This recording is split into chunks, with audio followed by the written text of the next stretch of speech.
Eagles by 8. Brady lines them up. He's back again. He steps up. He's hit.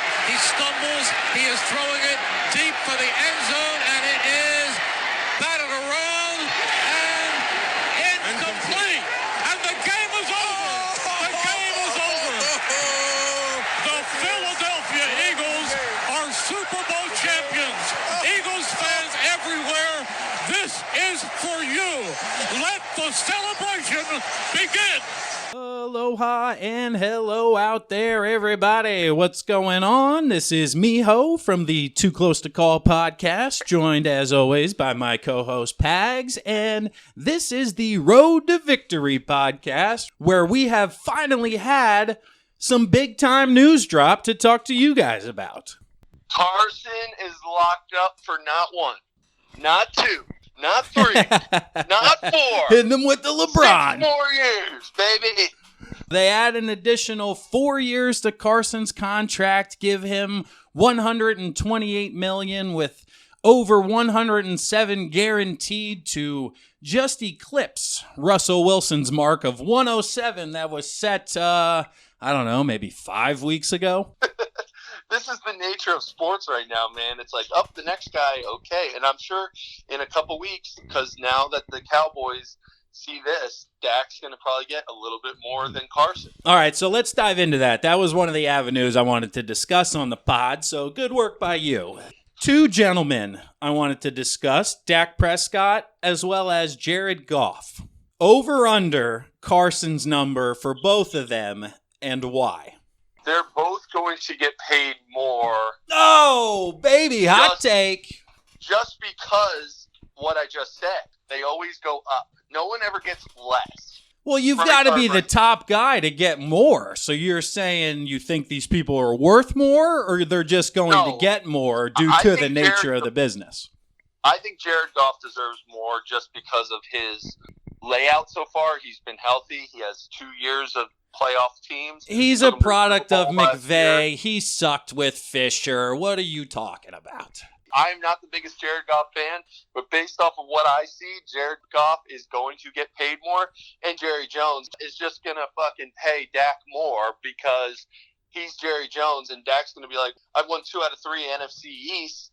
I deserve more. And Jerry's like, you're right, I'll give you more, which I could not be more happy about. I love that the Cowboys are going to lock him up for a couple more years.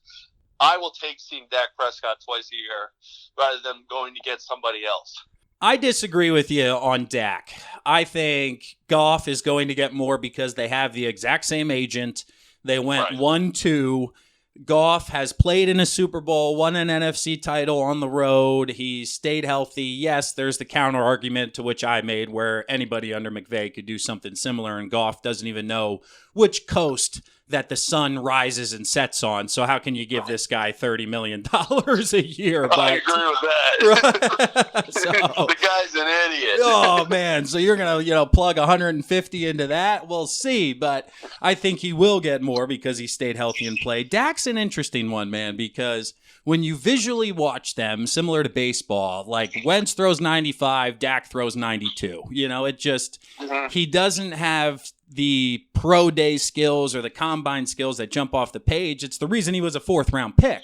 But the guy stays healthy. He's a proven winner. And with the right pieces around him, I think could lead that team to ultimately where they want to go. So he's an interesting one. And as an Eagles fan, I'm hoping they pay the over just so it hurts them on the cap. But I wouldn't be surprised if he was just under Carson Wentz. Now, having said all that, to your point of the money just goes up because that's the nature of the beast, then if you're Carson Wentz, why the hell are you signing before these 2 guys when you know in 2 months you could make more? And why wouldn't you wait another year, bet on yourself, light it up, be an MVP, and then all of a sudden you're getting 40 a year instead of 32? He left so much money on the table just based on your argument alone. There are like 3 sides to this deal. You got the Eagles side where it obviously makes sense for the money-wise. He took a team-friendly deal. I know it's a lot of money, but in the long run, the money's spaced out pretty well where you can build around it. And then you got the fan side where we'll get into that. But yeah, let's dive into each one there. So basically you're saying from the Eagles' perspective, it makes sense. It makes sense, and you feel this was a deal that they wanted to ultimately get done. And the Carson side, do you want to roll the dice? And what if you do get hurt again? It makes sense for Carson to be like, yeah, give me that money. I haven't proven that I can be healthy. But on the same side, if you want to bet on yourself, you can get paid a shitload more if you waited it out. So for Carson, it makes sense. He wants this deal out of the way. He wants to get out there with his new teammates and freaking grow that rapport with them and ultimately get to where you want to be. So I think it makes sense for Carson. I understand what you're saying, where you could make more and if you waited. But I just always have felt that Carson's not that kind of guy that just wants that hanging over him. Just the same reason where he had Nick last year, and I think he's going to be 10 times better now that he doesn't have that fucking pressure of Nick Foles being behind him. Yeah, now the pressure is just you need to perform and stay healthy because there is no backup plan. But Right. it's definitely an internal discussion I've had with myself and even talking with Ryan Presley, the Astros, before he signed his 2-year, almost $20 million extension of where is that line for the amount of money that no matter what it is, I'll take it today, even if I perform well and could get more down the road, such as Press, who is turning into an all-star this year. So if he hadn't signed the last offseason, yeah, he may have gotten more money. But that guaranteed level of beating Russell Wilson in the 107, I think was a huge number for Carson to look at and just say, hey, if I do get banged up, miss more games, God forbid something happens, this money's guaranteed to me, my family, my kids, all of the above. And it is a lot of money to guarantee. The most in NFL history, Pags, and guaranteed money for a guy who's only had one winning season while he's been the starter of the team. That gets into kind of the fan aspect and the third wheel, so to speak, that you touched on of it's probably 80-20 in the positive to cautious reaction from the fans. And I do see the point that 20%'s making to where we just guaranteed the guy more money than Russell Wilson, who's won a Super Bowl, been in multiple Super Bowls, should have another Super Bowl, has won an MVP, and the guy we just paid was an MVP for 12 weeks. Okay, he got hot for 3 months. It happens. But for the majority of his career, he's a losing NFL quarterback? See, that I hate right there. He won 12. Yeah, he won fucking 12 games. He set his team up to get into the Super Bowl. I understand he got hurt, and that was an unfortunate situation where we were all doom and gloom because we were like, what are we going to do without him? Yeah, Nick went and won it, but then everybody completely forgets that Carson got you to that point. That was an unbelievable year. That was an MVP year. Look, Pags, I'm not saying you forget it. I'm saying that it is the outlier when it comes to his career. Out of 3 years, 2 have been and 1 was really fucking good. But the percentages tell you, based on the facts on the field and what's happened, that this guy, more likely than not, is not going to perform at that MVP level. Okay, 3 years. You got a rookie year where he was going to be the backup. You had Sammy Sleeves, and then a week before the season, Sammy Sleeves is gone, and it's Carson. You're the starting quarterback. You're going to throw to Dorial Green-Beckham, that freaking tall-ass receiver who sucked, who ran slant routes and was horrible. And then you got Jordan Matthews. You had Ertz through the whole time. That was one constant. You had Jordan Matthews. Like, he had no one to throw to that first year. Going 7-9 was a fucking blessing, where Sproles was your best option. Year 2, dominates. Third year, coming off an injury, missed the first 3 games. Then he came back. I mean, he had them set up. He led them down the field to beat the Colts, who ended up being a playoff team. Led them down the field to take the lead against the Titans, and then the defense freaking can't stop them on 4th down twice. So the guy was setting them up to be a playoff team last year. The offense with Carson Wentz averaged 20 points a game last year, Pags, with all those weapons. Okay. That's not good enough to guarantee the largest amount of money in NFL history. Do you know what I'm saying? Like, I get giving him a contract, but none of that screams most money in NFL history. Do you agree that he deserves more money than Joe Flacco? I believe he's better than Joe Flacco. Okay. But based on the history of his career, if you're looking at player A statistics, player B statistics, you're going with Joe Flacco's statistics. I guess, but I just don't get hung up on the money. I see that we have a franchise quarterback here that is a proven leader and can get us to where we need to be, whether that's the outlier or not. We know that he can do that. He did that 2 years ago, and I have no doubt that he's going to do it this year. I really think that he's going to perform on an MVP level this year, and I think he is going to be the 1 or 2 in the MVP. No, you know what? I'm going to throw it out there. Carson Wentz, MVP of the 2019 NFL football season. Oh, there you go. You and Louis Riddick, based on OTAs, are putting that juju out in the air. Let's do it, man. And then Eagles, 2 out of the next 3 Super Bowl. No, I'm not going to say that. Getting too aggressive. But so, Pags, at my core, I do agree with you. I think Carson Wentz is going to be the guy. When it comes to injuries, I do not like to debate injuries and being injury prone because we saw in the NBA Finals, Kevin Durant, a totally unrelated injury can happen at any moment and any time. So you can't bet on those or assume they're going to happen. So from Howie Roseman's perspective and the team's perspective, signing him now was huge because of the money aspect. They can now spread out all of this money over the course of 6 years as opposed to just the 4 or 5 had they waited next year, where his cap and his salary goes all the way up from $7 million to $22 million. Right. So to get into some of the detail, it reads as a 4-year extension for $128 million. However, in the NFL, contract extensions actually do not exist.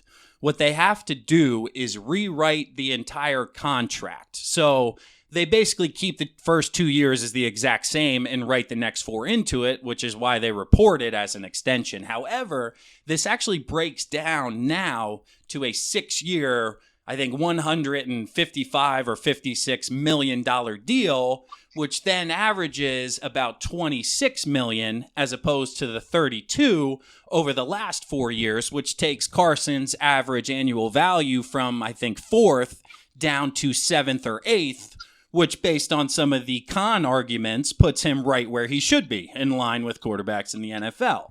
And with the looming strike that everybody's preparing for, I know the NFLPA has sent out memos.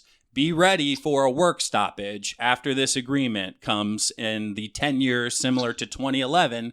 We're looking at 2021.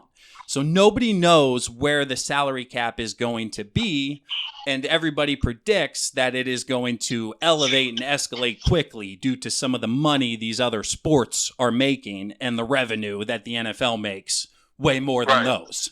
In 3 to 4 years, when Carson's at a $25 to $27 million cap hit, well, the salary may go up by 30, 40%, and that number all of a sudden is going to be totally manageable to where now we think it's high. That's a good pull right there by you. As well as the guaranteed money. So the guaranteed money at signing was just about $66 million. All right. So over this year and next year, based on the original contract, Carson was already guaranteed about $31 million. He was getting that money whether he got hurt or not because they exercised his 5th-year option. So again, from the Eagles' perspective and Howie Roseman's perspective, for an additional $31 million today, you basically bought the rights to Carson Wentz for an additional 4 years. So for less than $9 million a year, you bought the rights to what you're thinking is going to be an MVP-level quarterback, which is an unbelievable steal. You got a guy that can be the guy for nothing. Essentially. Not nothing, but you know what I'm saying. Exactly. So that's why you make the move. And I do think Carson, to your point, was the type of guy who was like, this is enough money for me. I want to win. I want to compete. But there's certain risks involved, is basically my point earlier, to where the majority of the stats aren't saying this guy's going to be an MVP moving forward. But when you watch him, and as an Eagles fan who knows day in and day out what's happening, you're willing to bet on the fact that he is going to be those things. And you just throw the staff he has around him. With all the weapons and everything, it definitely does bode well for him. And he has lost one of his architects for these teams that he has around him, with Joe Douglas going to the New York Jets. We have a ton of stuff to talk about in this podcast, and we're already 15 minutes in. Yeah, man, we're going to have to hit it quick and do a little bit of editing, but Joe Douglas, what a wild weekend that was. It came out on Friday that they weren't aligned on money, and he wasn't going to take the job, and he was going back to Philadelphia, and then 24 hours, it basically came out that the Jets said, screw it, we're going to pay him what we need to, because it was all in the media, and apparently the Jets weren't happy about it, that this was Joe Douglas's job to lose, and he wanted this job. So I couldn't think of a worse look than the Jets not getting him based on they didn't want to give him the resources. It didn't look well, and it was a really odd situation. Joe ended up getting the money he wanted. The Jets got their guy. So it'll be interesting to see if he tries to poach any players from the Eagles next year, or anybody that gets cut, and see if any birds end up over in New York, see if Joe likes somebody better than Howie. So it'll be interesting. I definitely think the Eagles need to continue to put a quote-unquote football guy around Howie, because I do think Howie's great with the money, but I do think he needs that voice when it comes to evaluating talent. I think Joe did give him that help there. It'll be interesting to see who they decide to go with moving forward. Joe was instrumental in the scouting department for the Philadelphia Eagles. As I've read about it and listened to some other inside information, it's been explained that from Chip Kelly, and even a little bit before Chip Kelly, the college scouting dynamic was absolutely horrendous for the Eagles.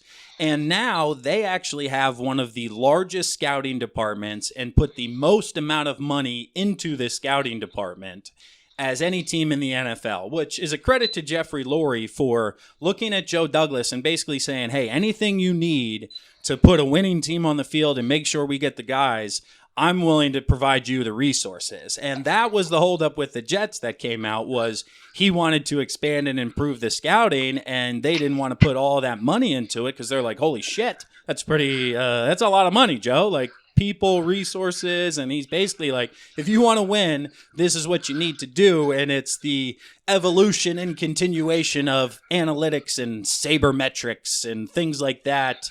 And the football guys who are watching film, like Joe Douglas, who came in months before the 2017 draft and told Howie, hey, if Derek Barnett's on the board while we're on the clock, we're taking this guy. Him. I'll be interested to see if Whitell goes with Douglas and other people from his staff end up leaving and going to the Jets with him. So that'll be something that the Eagles are going to have to deal with moving forward. But we do know that we have our core piece on defense. He's coming, just like I predicted. I knew he'd show up when it's time to ball, when it's mandatory. Malcolm Jenkins returns to the Birds for minicamp. Couple of different rumors on Malcolm. One of them is that he didn't want to get fined any money for missing mandatory, which I can understand. Cash is cash, so no thank you there. But he's also made it known that he's unhappy and things need to get done. The question is the money for Malcolm Jenkins and where Howie thinks he wants to allocate the resources, because with the new Wentz deal, it's a question of how much money they're going to front load into his cap hit this year, because they had upwards of $20+ million. So they could load every bit of it on there, and all of a sudden we don't have any money for Jenkins. Or you realize how much you're going to now give Jenkins, try to put Wentz the rest into this year, because the cap you don't use, you can actually roll over into next year. So you don't have to use it. But I think Malcolm Jenkins would be a good resource to allocate some of those funds towards. No doubt, no doubt. He is a proven commodity, and that is someone you need on your defense. Like Corey Unlin said, if Malcolm Jenkins was out there, we'd have to run a completely different defense. And that is not something good going into the training camp. That's what you want to do. So we want to be practicing what we do, and Malcolm being on the field is incremental to that. So good thing he's back. I know they're going to get the deal done eventually. It's just how much money and what they're going to allocate to Malcolm. So we'll see what happens, but things are looking positive for our Birds. We got the team back together, the band's back together, ready to make another playoff run, and I'm excited. We got one contract taken care of, and that leaves only one more looming over the team as that gray cloud, we'll call it, during OTAs and training camp. And once they get out of the way, it'll be full steam ahead with no distractions, and I'm sure everybody's looking forward to that moment. It's going to be an exciting time, man. Basketball's wrapping up, hockey's wrapping up. We got baseball to get us all the way until late July, and then it's football season, my man, and I cannot freaking wait. Under 100 days, heck, we may even be under 90 days now, but this was the Road to Victory podcast here in the second week of June, coming to you with reactions, hot takes on the Eagles, Carson Wentz, and hopefully next week or the week after, we'll be coming to you with some hot news about a new Malcom Jenkins contract. And I think this is a little precursor to how this podcast is going to go. This podcast may go a little bit longer, people, just so you guys are aware and you can allocate your time to this podcast. That's it. Let us know in the comments your thoughts on the Wentz deal, whether it's good deal, bad deal, too much money. We'll discuss some of them on the pod if they're worthy, but for now, we appreciate you guys listening. Follow us out there. Click subscribe at Too Close to Call Cast or podcast on all your platforms. And we appreciate you guys listening, and we'll be coming to you guys soon with more Eagles takes. Go Birds, people. Peace. Eagles by 8. Brady lines them up. He's back again. He steps up. He's hit. He stumbles. He is throwing it deep for the end zone, and it is batted around and incomplete. And the game is over. The game is over. The Philadelphia Eagles are Super Bowl champions. Eagles fans everywhere, this is for you. Let the celebration begin.